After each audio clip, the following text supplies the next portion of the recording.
Hey guys, బోటీ చారు ఎలా చేసుకోవాలో ఇప్పుడు నేను మీకు చూపిస్తాను. ముందుగా బోటీని బాగా వాష్ చేసి పెట్టుకోవాలి. తర్వాత ఒక కుక్కర్లో సరిపడా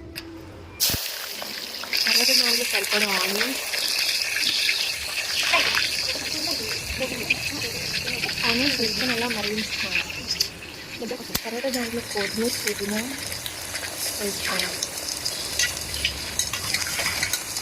వేసుకొని అలా బాగా కలుపుకొని పెట్టుకోవాలి. తర్వాత అందులో సరిపడా అల్లం, నేనైతే 2-3 స్పూన్స్ ఆఫ్ అల్లం వేసుకుంటున్నాను. తర్వాత చిక్కడి పసుపు, తర్వాత వాష్ చేసుకున్న బోటీని అందులో కుక్కర్లో వేసి కలుపుకోవాలి.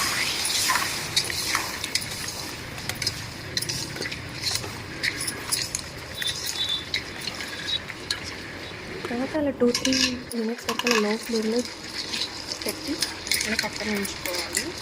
విజిల్స్ వచ్చేలాగా కాదు, కాకపోతే నార్మల్గా 2-3 మినిట్స్ వరకు పెట్టుకోవాలి. తర్వాత దాంట్లో కారం,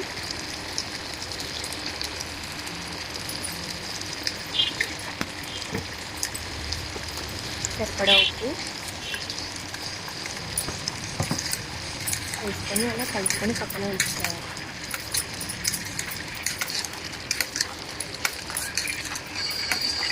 తర్వాత మనం చారు కాబట్టి మనకు కావాల్సినన్ని వాటర్ తీసుకొని పక్కన పెట్టుకోవాలి. 2-3 అంటే ఉడికేంత వరకు విజిల్స్ వచ్చేంత చేసుకోవాలంటే 6-7 విజిల్స్ వచ్చేంత వరకు అయితే ఉడికిపోవాలి.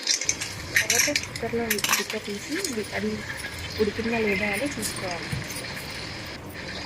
తర్వాత చింతపండు రసం కావాల్సినంతగా వేసుకోవాలి. తర్వాత ఒక బౌల్లో శనగపిండిని తీసుకొని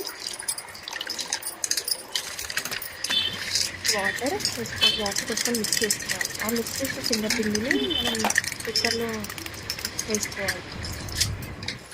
తర్వాత అందులో కొంచెం వాటర్ యాడ్ చేసుకొని ధనియాల పొడి, గరం మసాలా వేసుకొని అలా లో ఫ్లేమ్లో 2-3 మినిట్స్ ఉంచుకోవాలి. అంతే, రెడీ, బోటీ చారు రెడీ. బాయ్.